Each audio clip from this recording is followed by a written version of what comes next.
Hello बच्चों, नमस्ते, आदाब, सत श्री अकाल एंड केम छो। Myself tailor Vikas, the finest and easiest way to learn the concept of physics. In our previous lecture, we discussed about real depth and virtual depth regarding refraction phenomena, and we also discussed about the advanced sunrise and delay sunset. और बच्चों, हमने एक दूसरी optical phenomena देखी थी, total internal reflection. और total internal reflection में कुछ ऐसी इंपॉर्टेंट टर्म थी जिस पे हमने ज़्यादा फोकस किया था, क्रिटिकल एंगल। बच्चों, क्रिटिकल एंगल क्या होगा? टोटल इंटरनल रिफ्लेक्शन में क्रिटिकल एंगल क्या होगा? क्रिटिकल एंगल ऐसा इंसिडेंट एंगल है जिससे बनने वाला जो रिफ्रैक्टिव एंगल है, और we can say angle of refraction होगा, वो 90 डिग्री होगा। तो ऐसे एंगल ऑफ इंसिडेंट को बच्चों हम क्या बोलेंगे? Critical angle. So how can we define critical angle? Critical angle is the angle of incident for which the angle of refraction become 90 degree. So angle of incident is known as critical angle. और बच्चों, total internal reflection के लिए कौन सी conditions require थी? तो अगर हमने previous lecture में देखा था कि अगर हम क्रिटिकल एंगल से बड़े एंगल पे, that means if the angle of incident is greater than critical angle, then and only then the total internal reflection pattern takes place. अगर हम क्रिटिकल एंगल से बड़े एंगल पे किसी लाइट रे को इंसिडेंट करते हैं, तभी टोटल इंटरनल रिफ्लेक्शन हमें मिल सकता है। तो बच्चों, आज हम टोटल इंटरनल रिफ्लेक्शन की कुछ टेक्निकल एप्लीकेशंस देखेंगे कि कहाँ पे हम इस टोटल इंटरनल रिफ्लेक्शन को स्टडी कर सकते हैं एंड हम कहाँ पे उसको यूज कर सकते हैं। तो बच्चों, फर्स्ट एप्लीकेशन है मिरेज। अब बच्चों, ये मिरेज क्या होता है? आपने ऑलरेडी लोअर स्टैंडर्ड में मिरेज सुना ही होगा और उसका बेसिक नॉलेज तो आपको होगा ही कि भाई मिरेज में क्या होता है। तो बच्चों, हमें पता है जब समर की सीजन होती है, तब जो सनलाइट है वो सनलाइट रोड पे डायरेक्टली इंसिडेंट होती है। तो रोड क्या होता है? हीट होता है।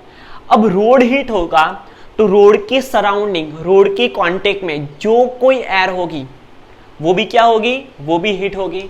जब एयर हीट होगी तो एयर के जो मॉलिक्यूल्स हैं, एयर में different types of gases present होते हैं, तो वो उस मॉलिक्यूल्स को, उस एटम्स को एनर्जी मिलने से, थर्मल एनर्जी मिलने से वो अपनी मीन पोजीशन पे वाइब्रेट करने लगते हैं, और ड्यू टू वाइब्रेशन वो एक दूसरे से दूर चले जाते हैं।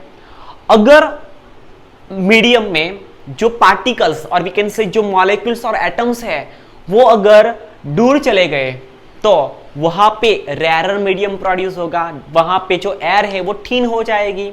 सो एयर थीन होगी तो वहां का जो एयर मीडियम है वो रेयर मीडियम होगा। अगर हम रोड के कांटेक्ट में जो भी एयर है उसको अगर हम हाई पे जो एयर है उसके साथ कंपेयर करें, तो in compare to air contact in road, the density of or we can say the refractive index of air at high is more. That means road से जैसे हम अपवर्ड डायरेक्शन में जाते मूव करेंगे, वैसे ये जो एयर है वो थीन होती जाएगी। दैट मीन्स उसका रिफ्रैक्टिव इंडेक्स, जो air in contact to road होगी उसकी कंपेयर में कैसा होगा? रिफ्रैक्टिव इंडेक्स ज्यादा होगा। ओके, बिकॉज जो एयर रोड के कांटेक्ट में होगी वो हॉट एयर होगी, और अगर हम रोड से अपवर्ड डायरेक्शन में जाए तो जो एयर होगी वो in compare to air contact in road कैसी होगी? कोल्ड होगी, कूल एयर होगी।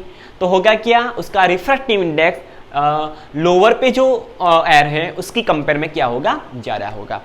अब बच्चों, मान लो सन से कोई लाइट किसी ट्री से या तो कोई हाई पे रहे हुए किसी ऑब्जेक्ट से इंसिडेंट करके हमारी आई तक पहुंचती है, दैट मीन्स हम जब उसको ऑब्जर्व करते हैं तो होता क्या है, वहां से आने वाली लाइट, दैट मीन्स हाई से आने वाली लाइट अगर अर्थ सरफेस तक आएगी तो उसको क्या करना पड़ेगा, उसको कंटिन्यूसली डेंसर मीडियम से रेयरर मीडियम में ट्रैवल करना पड़ेगा। बिकॉज हाई लेवल पे एयर है वो कूल एयर है, तो उसका refractive index in compare to the air at lower कैसा होगा, ज़्यादा होगा। तो उस वहाँ पे रिफ्रैक्टिव इंडेक्स ज़्यादा होगा, यहाँ पे रिफ्रैक्टिव इंडेक्स कम होगा। सो जब लाइट हायर से eight the surface of earth incident करेगी तब उसको कंटिन्यूसली डेंसर मीडियम से रेयर मीडियम में ट्रैवल करना पड़ेगा। बच्चों जब हमने रिफ्रैक्शन फिनोमिना देखा था तब हमने बात की थी कि अगर लाइट रे डेंसर मीडियम से रेयर मीडियम में एंटर होती है तो वो डेंसर से रेयर मीडियम में एंटर होती है तब वो नॉर्मल से अवे जाएगी, ओके। और अगर वो रेयर से डेंसर में एंटर होती तो वो टुवर्ड्स द नॉर्मल बैंड होती। हमारे केस में क्या है, मिरेज के केस में क्या है, लाइट कंटिन्यूसली डेंसर मीडियम से रेयर मीडियम में ट्रैवल करती है, तो वो कंटिन्यूसली डेंसर मीडियम से रेयर मीडियम में, दैट मीन्स कूल एयर से हॉट एयर में ट्रैवल करेगी। जब लाइट रे कंटिन्यूसली डेंसर मीडियम से रेयर मीडियम में ट्रैवल करेगी तो वो continuously different layers of atmosphere में, एटमॉस्फेयर के डिफरेंट लेयर में वो नॉर्मल से अवे बैंड होगी। तो आप यहां पे देख सकते हो, मान लो बच्चों हम ये रहा एटमॉस्फेयर, हमने एटमॉस्फेयर को कुछ लेयर्स में क्या किया, यहाँ पे डिवाइड कर दिया। आपको अच्छे से कंसेप्ट क्लियर हो इसके लिए हमने क्या किया, यहाँ पे ये रहा एटमॉस्फेयर, उसको हमने डिफरेंट लेयर में क्या किया, डिवाइड कर लिया। अब बच्चों मेरी बात ध्यान से सुनना, यहाँ पे आने वाली जो लाइट है, यहाँ से जो लाइट आ रही है एक्चुअली आएगी कहाँ से, सन से यहाँ पे लाइट इंसिडेंट हुई, वहां से इंसिडेंट होने वाली जो लाइट है वो यहां से रिफ्लेक्ट होके, ट्री से रिफ्लेक्ट होके तो towards the surface of earth आ रही है, ओके, ग्राउंड पे आ रही है। तो होगा क्या, यहां पे जो एयर होगी वो कूल एयर होगी in compare to air at the bottom. जो एयर रोड के कांटेक्ट में होगी वो एयर कैसी होगी बच्चों, हॉट एयर होगी, और हॉट एयर होगी तो वो जो मीडियम बनेगा वो रेयर मीडियम बनेगा, ऑप्टिकली रेयर मीडियम बनेगा। बिकॉज जो मॉलिक्यूल्स एंड जो एटम्स है वो क्या करेंगे, रेरफेक्शन करेंगे, उसके अवे जाएंगे। अब देखो ये जो हॉट एयर है उसके ऊपर वाली जो एयर होगी वो कंटिन्यूसली उसका जो रिफ्रैक्टिव इंडेक्स जो होगा वो इंक्रीज होता जाएगा। दैट मीन्स जो एयर हाई पे होगी वो एयर कूल एयर होगी जिसका रिफ्रैक्टिव इंडेक्स ज्यादा होगा, दैट मीन्स वो डेंसर मीडियम होगा। अब देखो इस मीडियम, इस लेयर में जो एयर है उस एयर का refractive index in compare to this layer, in compare to this layer and in compare to this layer कैसा होगा, हाई होगा। तो यहां से आने वाली लाइट को कंटिन्यूसली डेंसर मीडियम से रेयर में, डेंसर मीडियम से रेयर में, डेंसर मीडियम से रेयर में ट्रैवल करना पड़ेगा। अब देखो यहाँ पे, यहाँ से लाइट आई, वो इस डेंसर मीडियम से उससे थोड़ा कम denser, that means rare medium में इंसिडेंट हुई तो वो नॉर्मल से अवे बैंड हुई। अगर ये बैंड नहीं होती तो उसका एक्चुअल पाथ ये होता, पर वो अपने एक्चुअल पाथ से क्या हुई, बैंड हुई ड्यू टू रिफ्रैक्शन फिनोमिना। यहाँ पे मीडियम चेंज हुआ, so at the interface of two medium वो वहां से बैंड होके अवे फ्रॉम द नॉर्मल जाती है। तो देखो यहाँ पे अब क्या होता है, अब वो इस डेंसर मीडियम से फिर से रेयर मीडियम में ट्रैवल करेगी तो फिर से यहाँ से away from the normal band होगी। सेम एज डिफरेंट लेयर में वो from the interface of two medium or we can say the surface separating two media वो away from the normal band होगी and आखिर में वो ग्राउंड से जाके टकराएगी, ग्राउंड पे क्या करेगी, इंसिडेंट होगी। अब बच्चों देखो अगर हम ग्राउंड पे नॉर्मल ड्रॉ करते हैं at the point of incident, अगर यहां पे बनने वाला एंगल, वी कैन से यहां पे फॉर्म होने वाला जो एंगल ऑफ इंसिडेंट है वो अगर क्रिटिकल एंगल से बड़ा हुआ, that means if the angle of incident is greater than critical angle, then total internal reflection pattern takes place. तो होगा क्या, यहाँ पे जितने एंगल पे लाइट आई थी due to from the law of reflection, यहाँ पे ये वाला एंगल एंगल ऑफ इंसिडेंट बनेगा which is more than critical angle. So यहाँ पे total internal reflection takes place होगा। ये रहा angle of incident. According to law of reflection यहां पे जो एंगल फॉर्म होगा उतना ही एंगल फॉर्म होके लाइट फिर से टुवर्ड्स ऑब्जर्वर ट्रैवल करेगी और ऑब्जर्वर के आई में जाके इंसिडेंट होगी। तो अगर ऑब्जर्वर इस रे को ऑब्जर्व करेगा तो होगा क्या, ऑब्जर्वर को ऐसा लगेगा कि लाइट यहां से नहीं आ रही। ध्यान से सुनना, ऑब्जर्वर यहां से ऑब्जर्व कर रहा है, डायरेक्शन ऑफ रे ये रहा। तो जब ये ऑब्जर्वर यहां से आने वाली लाइट को ऑब्जर्व करेगा तो ऑब्जर्वर को ऐसा लगेगा कि लाइट यहां से नहीं आ रही बल्कि लाइट तो यहां से आ रही है। ओके, सो ऐसा वर्चुअल ये वाला ये ओरिजिनल ऑब्जेक्ट है, तो यहां पे इस ऑब्जर्वर को वर्चुअल ऑब्जेक्ट फील होगा। So due to this optical illusion उसको यहाँ पे कुछ वाटर जैसा दिखेगा। So mirage is the optical illusion of present of pool of water on surface of hot road और इन डेजर्ट। अगर हम डेजर्ट में जाएंगे बच्चों, तो हम जब डेजर्ट में हम जहाँ पे खड़े हैं, हम जहाँ से ऑब्जर्व कर रहे हैं उसके अवे का डिस्टेंस हम देखेंगे तो वहाँ पे हमें ग्राउंड पे कुछ वाटर जैसा दिखाई दे पड़ेगा। तो this optical illusion is known as mirage. I hope आपको जो मिरेज का जो कंसेप्ट है वो अच्छे से समझ में आ गया होगा। फिर से एक बार देख लेते हैं बच्चों, मिरेज में होता क्या है। Mirage is optical illusion. Okay, हमें एक वर्चुअल ऑब्जेक्ट जैसा दिखाई पड़ता है। होता क्या है अब बच्चों, ये जो मिरेज है वो जनरली कब फॉर्म होता है, हमें कब दिखाई पड़ता है, समर में। बिकॉज समर में क्या होता है, जब सनलाइट आती है तो ग्राउंड से हीट करती है। अब कुछ लाइट एनर्जी, अब लाइट रे आती है तो वो लाइट तो लेके आती है बट कुछ हीट एनर्जी भी लेके आती है। जब ऐसे बंडल ऑफ लाइट और we can say beam of light जब ग्राउंड पे इंसिडेंट करते हैं तो उसकी जो कुछ हीट एनर्जी होगी वो ग्राउंड क्या करता है, एब्जॉर्ब करता है और ड्यू टू एब्जॉर्प्शन वो हीट हो जाती है। ये जो ग्राउंड है वो हीट हो जाता है। जब ग्राउंड हीट होता है तो ग्राउंड की कांटेक्ट में जो भी एयर का लेयर होगा वो भी हीट होता है। जब एयर का लेयर हीट होता है तो उसमें प्रेजेंट हुए जो मॉलिक्यूल्स और एटम्स है वो रैंडम मोशन करने लगते हैं उसकी मीन पोजीशन पे और एक दूसरे से अवे चले जाते हैं। जब मॉलिक्यूल्स और air present in air go away from each other तो क्या होता है, वहां पे रेयर मीडियम प्रोड्यूस होता है।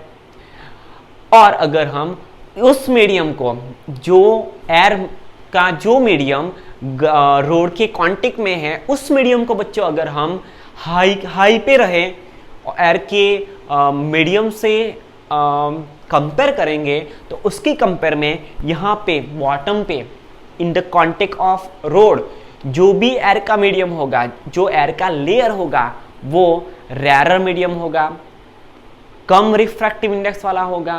तो हाई से आने वाली जो लाइट रे है उसको हाई से बॉटम पे आने तक और वी कैन से ग्राउंड पे इंसिडेंट होने तक कंटिन्यूअसली डेंसर मीडियम से रेयर मीडियम में ट्रैवल करना पड़ेगा। ओके, जब लाइट डेंसर मीडियम से कंटिन्यूअसली रेयर मीडियम में ट्रैवल करती है तो वो continuously away from the normal band होती है और एक समय पे वो क्या करेगी, एक टाइम पे वो हीट ग्राउंड पे आके इंसिडेंट करेगी। अगर यहाँ पे फॉर्म होने वाला एंगल क्रिटिकल एंगल से बड़ा हुआ, if the angle of incident is greater than critical angle, then total internal reflection takes place, and according to law of reflection यहाँ पे जितना एंगल फॉर्म होगा उतना ही रिफ्लेक्टेड एंगल यहाँ पे फॉर्म होगा, और वो रे, वो जो रिफ्लेक्टेड रे है वो ऑब्जर्वर की आई में इंसिडेंट करेगी। ऑब्जर्वर यहां से ऑब्जर्व करेगा तो ऑब्जर्वर को लगेगा कि लाइट रे यहां से नहीं आ रही, बल्कि लाइट रे तो यहां से आ रही है। सो इस ऑब्जेक्ट का वर्चुअल ऑब्जेक्ट ऑब्जर्वर को यहां पे है ऐसा महसूस होगा। Okay, so mirror is an optical illusion. क्या है बच्चों? एक ऑप्टिकल इल्यूजन है, जिसकी वजह से हमें ग्राउंड पे या तो डेजर्ट में कुछ वाटर है ऐसा, और वी कैन से कोई पूल ऑफ वाटर है ऐसा हमें महसूस होता है। सो this is a mirage, first application, first technical application of total internal reflection. Okay, चलो सेकंड एप्लीकेशन देखते हैं। Brilliance of diamond, sparkling of diamond. Diamond क्यों ट्विंकलिंग, स्पार्क, हमें स्पार्किंग क्यों दिखाई पड़ता है, ब्रिलियंस क्यों दिखाई पड़ता है? तो उसका रीजन है, देखो यहाँ पे पहले देख लेते हैं बच्चों।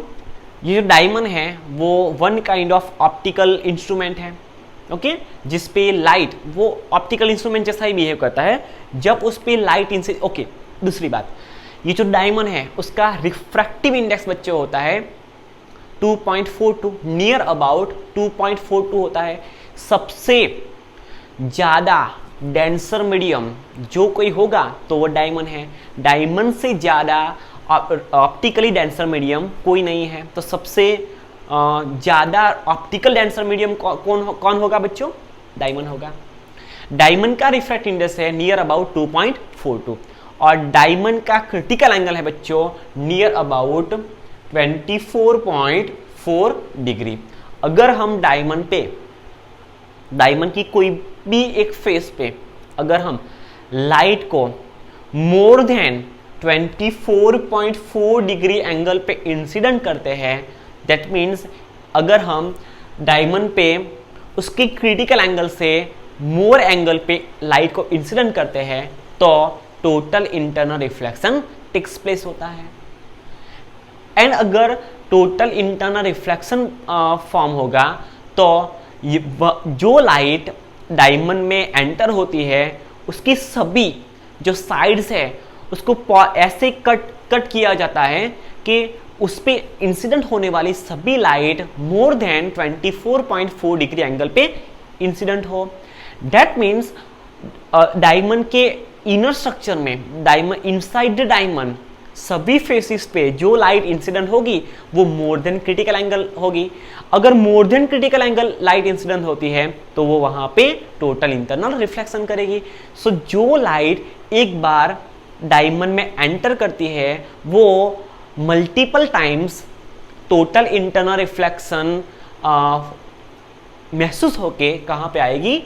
डायमंड से इमर्ज होती है। सो देख लो यहाँ पे, the brilliance of diamond is due to total internal reflection of light inside the material of diamond. The refractive index of diamond is near about 2.42 and its critical angle is near about 24.4 degree. Hence a beam of light falling on diamond suffers total internal reflection inside repeatedly and emerge only few of its phases. अब diamond में जो light incident करती है उससे बहुत कम light क्या करती है? उससे इमर्ज होती है। So intensity of emergent light from diamond is always greater than the intensity of incident light. So this gives rise to brilliance of diamond. Diamond से इमर्ज होने वाले लाइट की जो इंटेंसिटी है वो ऑलवेज इंसिडेंट लाइट से ज्यादा होगी। सो हमें क्या लगेगा? वो डायमंड है वो क्या करता है? स्पार्कलिंग करता है। That means brilliance of diamond. The faces are also cut accordingly so that light falling does total internal reflection inside. Diamond की जो फेसेस है वो बच्चों ऐसे कट करके ऐसे पॉलिश की गई होती है कि उस पर इंसिडेंट होने वाली लाइट मैक्सिमम केसेस में मोर देन क्रिटिकल एंगल होगी। तो सभी फेसेस टोटल इंटरनल रिफ्लेक्शन कराने के लिए एलिजिबल होगी। तो जो लाइट एक बार डायमंड में एंटर हो जाती है वो डायमंड के इनसाइड डायमंड मल्टीपल टाइम्स क्या करती है, टोटल इंटरनल रिफ्लेक्शन होता है उसका, और उसकी कुछ few times few rays of light क्या करती है, उससे इमर्ज होती है, जिसकी इंटेंसिटी इंसिडेंट लाइट से ज़्यादा होती है। ओके, सो ये जो डायमंड है वो जो हमें कैसा लिखता है, ब्रिलियंस दिखता है, स्पार्कलिंग दिखता है। Okay, so this is a brilliance of diamond, second technical application of total internal reflection. Now we will discuss third application, and this third application is most time पे application, optical fiber. Okay बच्चों, एक ऐसा fibre है जिसका diameter, जिसकी thickness near about 10⁻⁻6 centimetre है, जो किससे बना हुआ होता है, which is made up of very quality glass और we can say quartz crystal, quartz से बना होता है, जिसका रिफ्रैक्टिव इंडेक्स नियर अबाउट 1.7 जितना होता है। एक फाइबर जैसा होता है, बहुत कम थिकनेस वाला, नियर अबाउट 10⁻⁻6, जिसका जो इनर मटेरियल होता है बच्चों, उस इनर मटेरियल को हम क्या बोलेंगे, क्वार बोलेंगे। इनर मटेरियल का क्या बोलेंगे, क्वार, CORE। इनर मटेरियल को बच्चों हम क्वार बोलेंगे, जिसका रिफ्रैक्टिव इंडेक्स होता है अप्रोक्सीमेटली 1.7। अब देखो, अब ये जो इनर मटेरियल होता है, जो इस क्वार होता है, वो किससे बना हुआ होता है, which is made up of quality glass और quartz.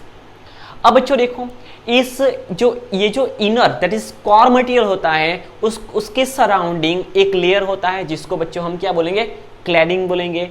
The refractive index of cladding is always less than the refractive index of core material.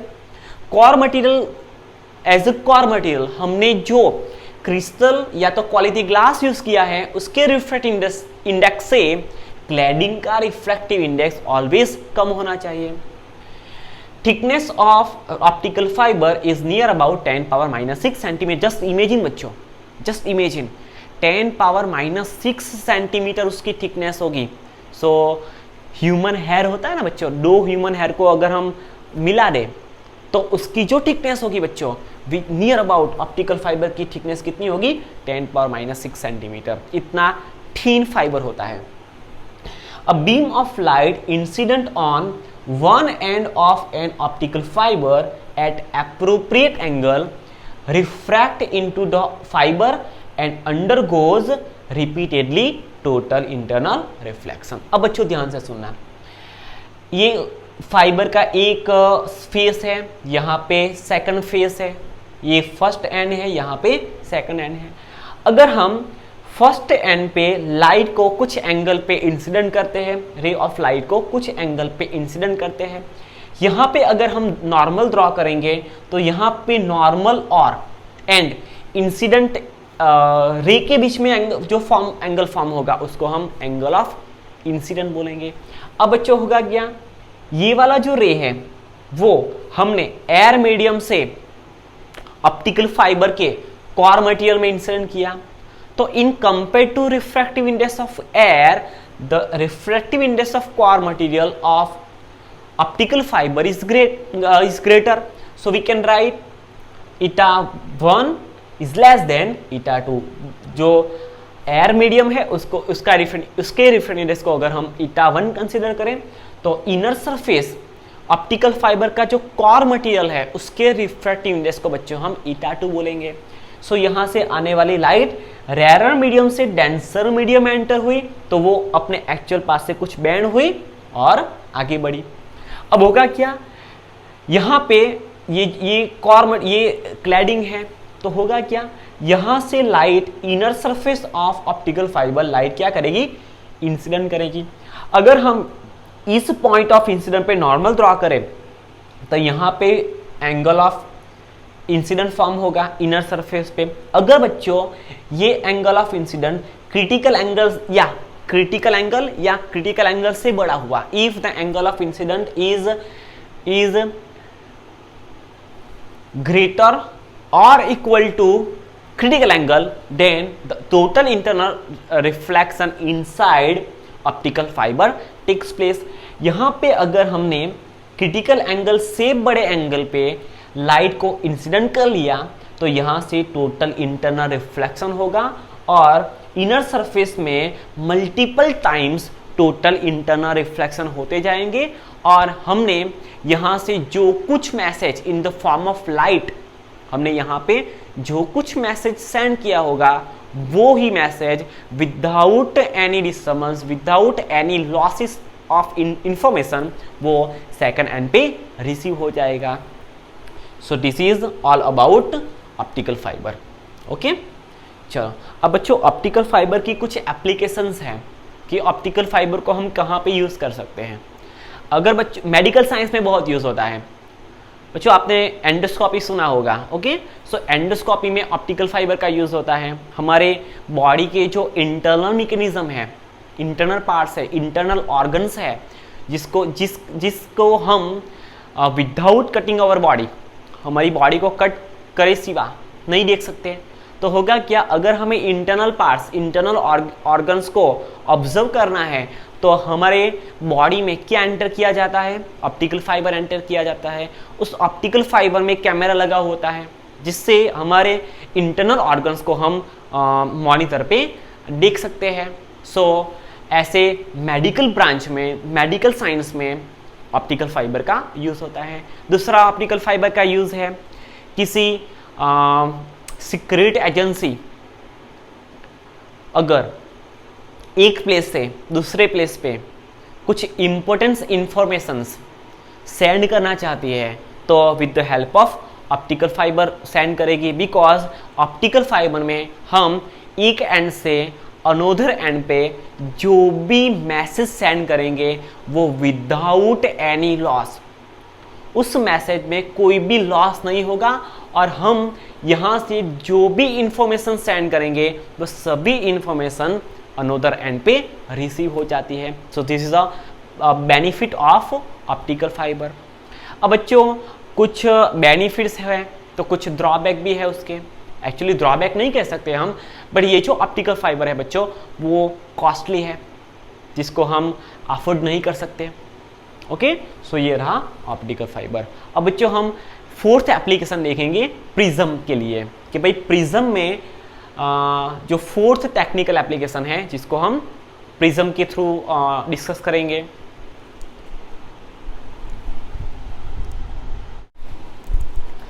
Now we will discuss the fourth application of total internal reflection, that is total reflecting prism. Such prism are made up of glass of refractive index 1.5। बच्चों जो glass होता है ordinary glass, उसका refractive index होता है 1.5 जितना। सो ये जो प्रिज्म है वो ग्लास से बना होता है जिसका रिफ्रैक्टिव इंडेक्स होता है 1.5 जितना। And critical angle of air is about 42 degree.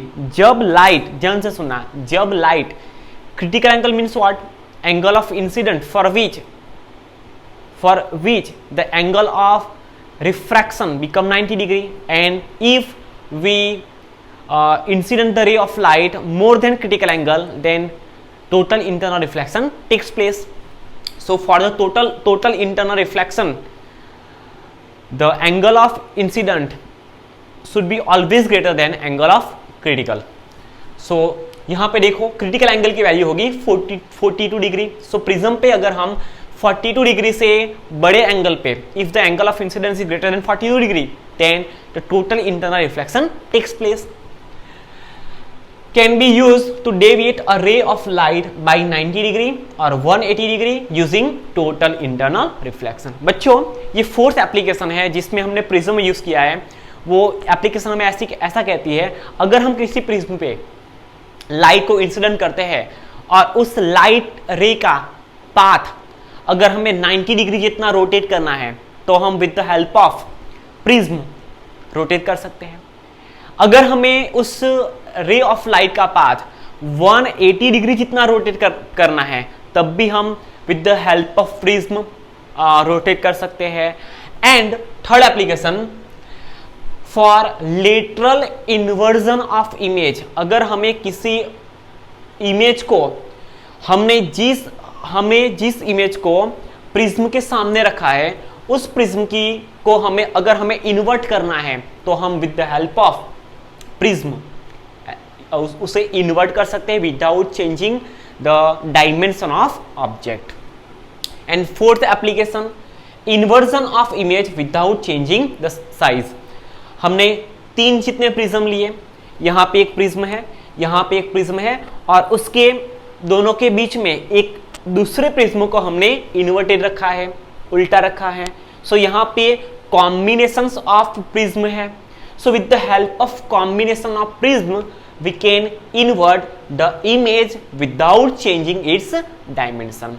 चलो यहाँ पे देखो, फर्स्ट एप्लीकेशन देखते हैं, उसमें फोर्थ एप्लीकेशन में फर्स्ट केस देखते हैं, टर्निंग अ रे ऑफ लाइट बाय 90 डिग्री। हमने बच्चों यहाँ पे एक प्रिज्म रखा है, उस प्रिज्म की एक फेस पे अगर हम लाइट को देखो, यहाँ पे सरफेस पे लाइट को अगर हम परपेंडिकुलरली इंसिडेंट करते हैं तो वो लाइट इंक्लाइन सरफेस पे, इंक्लाइन फेस है वहां पे 90 दैट मीन्स 45 डिग्री पे इंसिडेंट करती है। अगर हम यहाँ पे at the point of incident on incline face अगर हम नॉर्मल ड्रॉ करें तो नॉर्मल एंड इंसिडेंट रे के बीच में जो एंगल फॉर्म होगा इसको हम क्या बोलेंगे, एंगल ऑफ इंसिडेंट बोलेंगे। अब बच्चों हमने यहाँ पे देखा कि for prism the critical angle is near about 42 degree. That means अगर हम 42 डिग्री से मोर एंगल पे लाइट को इंसिडेंट करेंगे तब टोटल इंटरनल रिफ्लेक्शन फॉर्म होगा। तो यहाँ पे देखो हमने 45 डिग्री जितने एंगल पे, that is angle of incident is greater than critical angle. So यहाँ पे हमने 45 डिग्री पे लाइट को इंसिडेंट किया एट द इंक्लाइन सरफेस, तो यहाँ से total internal reflection takes place होगा because angle of incident is greater than critical angle. Okay, so यहाँ पे टोटल इंटरनल रिफ्लेक्शन सफर होगा और according to law of reflection angle of incident is equal angle of reflection. उतना ही reflected angle बना के light क्या करेगी, बैंड होगी, रिफ्लेक्ट होगी। सो यहाँ से हमने भेजा लाइट को 90 डिग्री जितना रोटेट होके लाइट यहाँ से पास की। ओके, सो लाइट के पाथ को हमने 90 डिग्री जितना क्या किया, टर्न किया। ओके, वैसे हम लाइट रे के पाथ को 180 डिग्री जितना भी रोटेट कर सकते हैं। कैसे, तो देखो हमने यहाँ पे एक प्रिज्म रखा है, जैसे हमने यहाँ पे इस वाली ऐसी स्ट्रेट सरफेस थी बच्चों, वर्टिकल सरफेस थी, उस पे हमने लाइट को इंसिडेंट किया। अब हम क्या करेंगे, अब हम ऐसी सरफेस जो इंक्लाइन सरफेस है उस इंक्लाइन सरफेस पे हम लाइट को इंसिडेंट करेंगे। जब हम इंक्लाइन फेस पे लाइट को 90 डिग्री पे इंसिडेंट करते हैं तब वो लाइट प्रिज्म्स में सीधे पास हो जाती है और वहां पे बनने वाली जो 2 फेसिस है, जो इंक्लाइन फेसिस मिलेगी, वहां पे अगर हम नॉर्मल ड्रॉ करेंगे तो यहाँ पे एंगल फॉर्म होगा 45 डिग्री। सो यहाँ पे भी हमने जो लाइट इंसिडेंट की इनर सरफेस ऑफ प्रिज्म वो क्रिटिकल एंगल से मोर एंगल पे है, तो यहाँ पे total internal reflection takes place होगा और according to law of reflection जितना एंगल यहाँ पे फॉर्म होगा उतना ही एंगल बना के लाइट रिफ्लेक्ट करेगी। अब बच्चों होगा क्या, लाइट यहाँ से रिफ्लेक्ट की तो इस सरफेस के लिए, ये वाली फेस के लिए इस फेस ने लाइट को रिफ्लेक्ट किया, but for this phase this reflected ray serves as incident ray. ये रे है, ये वाला रे, वो इस फेस के लिए रिफ्लेक्टेड रे है, बट इस फेस के लिए वो क्या है बच्चों, इंसिडेंट रे है। यहाँ पे जो लाइट इंसिडेंट करेगी वो 45 डिग्री पे इंसिडेंट करेगी which is more than critical angle. तो यहां से total internal reflection takes place होगा और लाइट यहां से बाहर आएगी। सो लाइट का जो पाथ था जिसको हमने क्या किया, इन्वर्ट कर दिया। लाइट ऐसे ऐसे आ रही थी, ऐसे, उसको हमने उल्टा के ऐसे भेज दिया। सो लाइट के पाथ को हमने 180 डिग्री जितना क्या किया, रोटेट किया, टर्न किया। चलो थर्ड केस देखते हैं। For lateral inversion of image, light को हमें क्या, सॉरी इमेज को हमें क्या करना है, लेटरली 180 डिग्री जितना क्या करना है, रोटेट करना है। देखो यहां पे हमने एक प्रिज्म लिया, उस प्रिज्म की जो इंक्लाइन सरफेस है, प्रिज्म को हमने कुछ इस तरह से रखा, उसकी ये वाली जो वर्टिकल सरफेस है उस पे लाइट के बंच ऑफ लाइट, जो इमेज, जो ऑब्जेक्ट हमने रखा है उस ऑब्जेक्ट पे से हमने bunch of light, it is a beam of light, इस प्रिज्म पे परपेंडिकुलरली क्या की, इंसिडेंट की। यहां से परपेंडिकुलरली इंसिडेंट होने वाली लाइट रे इंक्लाइन सरफेस पे 90 डिग्री जितने एंगल पे इंसिडेंट हुई। यहां से अगर हम नॉर्मल ड्रॉ करें, यहां से अगर हम नॉर्मल ड्रॉ करें तो ये वाला एंगल 45 डिग्री होगा which is more than critical angle. So according to law of reflection ये वाला एंगल है वो भी 45 डिग्री हो जाएगा। अब यहां से आने वाली लाइट इस सरफेस के लिए इंसिडेंट लाइट बनेगी। अगर हम यहाँ पे नॉर्मल ड्रॉ करेंगे तो यहाँ पे भी 45 डिग्री एंगल फॉर्म होगा, total internal reflection takes place होगा एंड यहाँ से फिर से 45 डिग्री पे लाइट क्या करेगी, रिफ्लेक्ट होगी। If you talk about second रे ऑफ लाइट तो यहाँ पे भी 45 डिग्री जितना एंगल फॉर्म होगा which is more than critical angle. So according to law of reflection the angle of incident is equal angle of reflection. So 45 degree जितने angle पे light reflect होगी। The ray for the reflected ray for first surface serves as incident ray for second surface. So यहाँ पे incident करेगी और ये वाला जो इंसिडेंट एंगल होगा वो 45 डिग्री होगा which is more than critical angle and the angle of incident is more than critical angle, then total internal reflection takes place. So according to law of reflection whatever the angle of incident is equal angle of reflection. So 45 degree जितना angle form करके फिर से light reflect करेगी। Okay बच्चों, चलो तो हमने कुछ इस तरह से ऑब्जेक्ट को रखा था, वो लेटरली इन्वर्टेड हो गया और हमें यहां पे मिला। Okay, so for lateral inversion of image we can use prism. Okay, चलो and fourth one, inversion of image without changing the size. हमने बात की हमारे पास कॉम्बिनेशंस ऑफ प्रिज्म है, हमारे पास यहाँ पे 3 जितने प्रिज्म है, एक यहाँ पे रखा है, एक यहाँ पे रखा है और दूसरा इन्वर्टेड प्रिज्म हमने दोनों के बीच में रखा है। सो यहाँ पे होगा क्या, हम इस इंक्लाइन सरफेस पे फर्स्ट प्रिज्म की जो फर्स्ट सरफेस है, फ्री सरफेस, वहां पे हम क्या करेंगे, लाइट को इंसिडेंट करेंगे कुछ एंगल पे। अब लाइट रे, ओके बच्चों अब ध्यान से सुनना, यहाँ पे अगर हम नॉर्मल ड्रॉ करेंगे, यहाँ पे अगर हम नॉर्मल ड्रॉ करेंगे तो कुछ ऐसा नॉर्मल फॉर्म होगा। यहाँ पे नॉर्मल ड्रॉ करेंगे तो हमें नॉर्मल कुछ ऐसा मिलेगा। तो हुआ क्या, in the ray of light incident from rare medium to denser medium, तो लाइट अपने एक्चुअल पार्ट से बैंड होगी और टुवर्ड्स द नॉर्मल बैंड होगी। सो यहां से लाइट आई, बैंड हुई। अब देखो अगर ये वाला एंगल यहाँ पे अगर 45 डिग्री फॉर्म हुआ, यहाँ पे एंगल कितना फॉर्म हुआ, 45 degree which is more than critical angle, तो टोटल इंटरनल रिफ्लेक्शन होगा और इतना ही एंगल बना के लाइट रिफ्लेक्ट करेगी। रिफ्लेक्ट होके फिर से यहाँ पे रिफ्रैक्शन होगा। बच्चों देखो पहले ये वाला लाइट रे प्रिज्म में एंटर हुआ at the surface separating two medium, light ray अपने एक्चुअल पार्ट से बैंड की and towards the normal bend की और आगे बढ़ी। अब वो इस सरफेस से इंसिडेंट की, सो इंसिडेंट एंगल यहाँ पे more than critical angle form हुआ।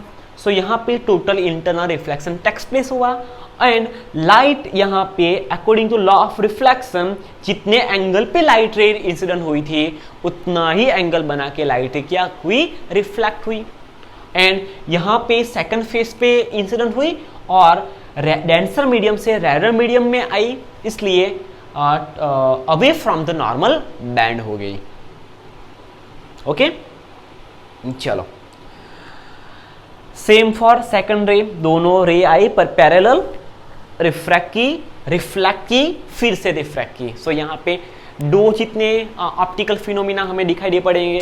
पहले लाइट रे एयर मीडियम से प्रिज्म में एंटर हुई, सो रिफ्रैक्शन हुआ बाय दिस फर्स्ट सरफेस, फिर उसका रिफ्लेक्शन हुआ, एक्चुअली टोटल इंटरनल रिफ्लेक्शन हुआ, फिर वो रिफ्लेक्टेड रे प्रिज्म के सेकंड सरफेस पे इंसिडेंट की, तो यहां से वो फिर से रिफ्रैक्ट हुई। So without changing the height और we can say dimension of image, we can invert the image with the help of prism. तो बच्चों ये थे applications of total internal reflection. Okay, तो ये वाली जो एप्लीकेशंस है वो उनमें से कोई भी एप्लीकेशंस आपको बोर्ड एग्जामिनेशन में आ सकती है। Thank you, see you in next lecture.